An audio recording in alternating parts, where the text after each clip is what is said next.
नमस्कार दोस्तों, ocean network में आपका स्वागत है। मैं हूं ओमकार चौधरी। सी वोटर का एक सर्वे आया है, मूड ऑफ द नेशन सर्वे जिसको वो बोलता है। इसमें ये जानकारी दी गई है कि अगर आज की तारीख में चुनाव होते हैं, लोकसभा के चुनाव, तो एनडीए की सीटें बढ़कर के 352 हो जाएंगी। अकेले भारतीय जनता पार्टी को पूर्ण बहुमत भी हासिल हो जाएगा और उससे भी 15 सीटें अधिक यानी 287 सीटें मिलेंगी।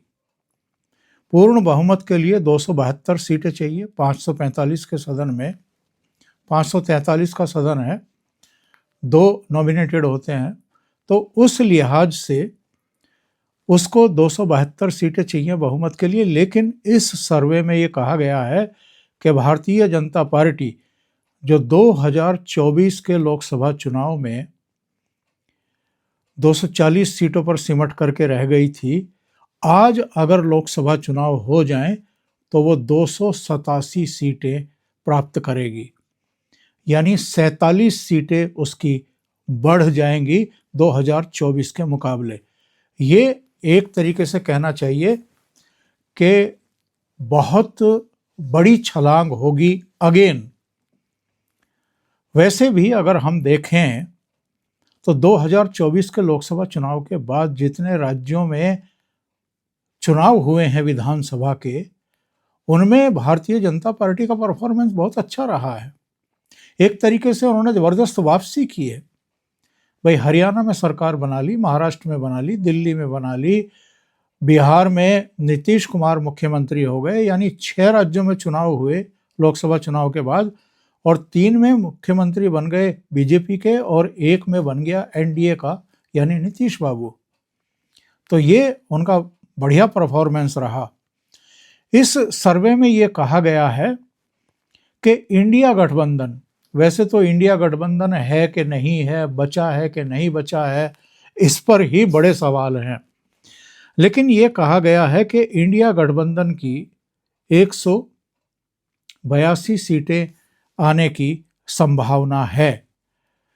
इंडी गठबंधन की अगर हम बात करें तो इनको 2024 में 232 सीटें मिली थी, तो अब इनकी घट करके रह जाएंगी 182 सीटें।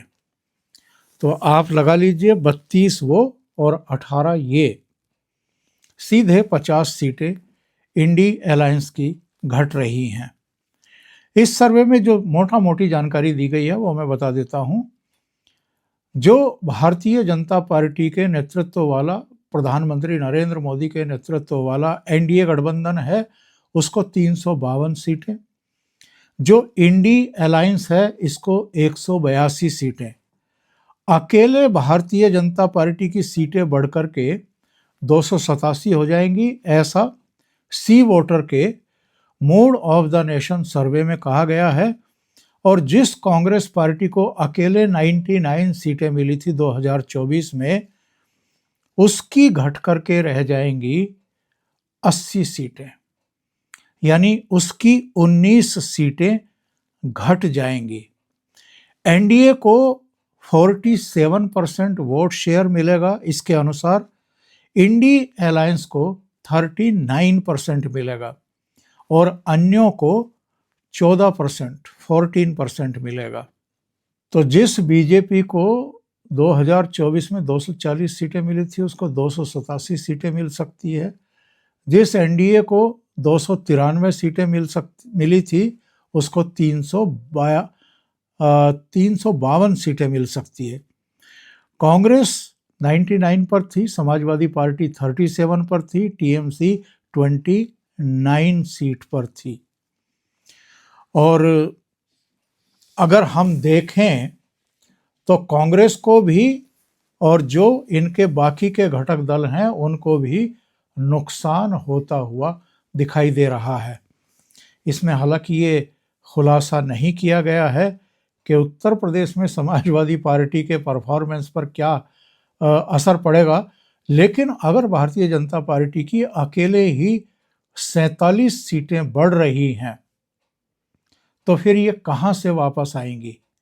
पश्चिम बंगाल में भी बीजेपी घटी थी, हरियाणा में 5 सीटें घट गई थी, राजस्थान में शायद 8 सीटें घटी थी और महाराष्ट्र में तो बड़ी चपत लगी थी। 31 सीटें 48 में से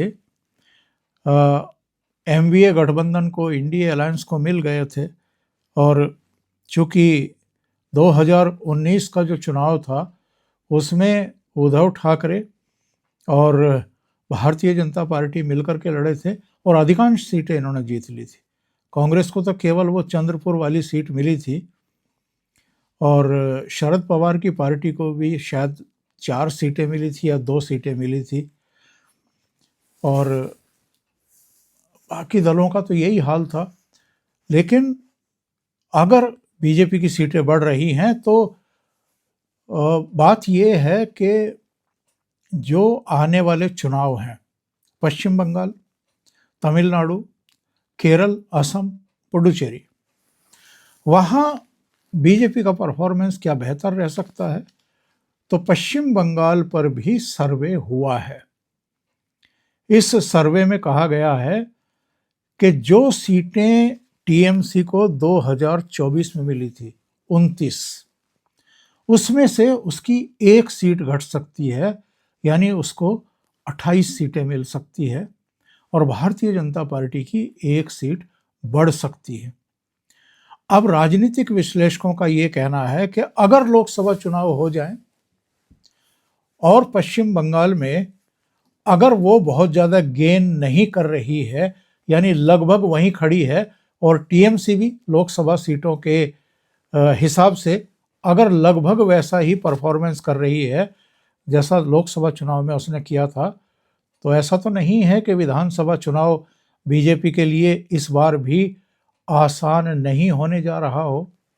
तो ये एक बड़ा सवाल उठ रहा है।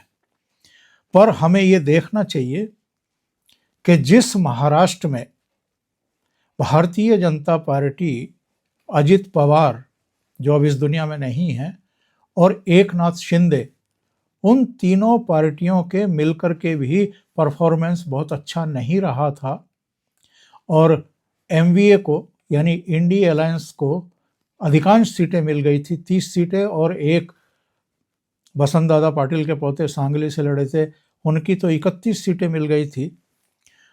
लेकिन इसके बाद जब विधानसभा चुनाव हुए तो स्थितियां एकदम बदल गई थी। अकेले भारतीय जनता पार्टी को ही 132 सीटें विधानसभा की मिल गई थी, उसका सर्वश्रेष्ठ प्रदर्शन। एकनाथ शिंदे की पार्टी को 57 सीटें मिल गई थी और एनसीपी को यानी अजित पवार को, उनकी पार्टी को 41 सीटें मिल गई थी। और ये तीनों यानी शरद पवार, उद्धव ठाकरे और कांग्रेस, ये तीनों मिलकर के 50 सीटों का आंकड़ा भी नहीं छू पाई थी। तो लोकसभा चुनाव में क्या परफॉर्मेंस रहा है, उसके हिसाब से विधानसभा का चुनाव या जो ट्रेंड है वो तय नहीं होता है। तो जो सर्वे आया है सी वोटर का, अगर इसको सही माना जाए, अगर इस पर भरोसा किया जाए, तो ये ममता बनर्जी के लिए एक अलार्मिंग सिचुएशन हो सकती है। हालांकि वो ये जान करके थोड़ा तसल्ली भी कर सकते, तसल्ली करेंगी तो कहीं नुकसान ना हो जाए, कि अगर लोकसभा जितनी ही सीटें अब के लोकसभा चुनाव में आज हो जाए तो उतनी ही सीटें एक आध घट करके मिल रही है, तो उनको ज़्यादा चिंतित होने की ज़रूरत नहीं है। लेकिन ममता बनर्जी कम से कम विधानसभा चुनाव में इस तरह की सोच का खामियाजा नहीं भुगतना चाहेंगी। तो अभी के लिए इतना ही। बहुत बहुत धन्यवाद। अगर आपको ये चैनल और इसके कंटेंट पसंद आ रहे हैं तो लाइक करें, कमेंट करें, वीडियो को शेयर भी करें। अभी तक अगर आपने ये चैनल सब्सक्राइब नहीं किया है तो सब्सक्राइब कर लें, साथ में लगे बेल आइकॉन को दबाना ना भूलें, ताकि आगे आने वाले वीडियो और उनके नोटिफिकेशन आप तक पहुंचते रहें। बहुत बहुत धन्यवाद। नमस्कार।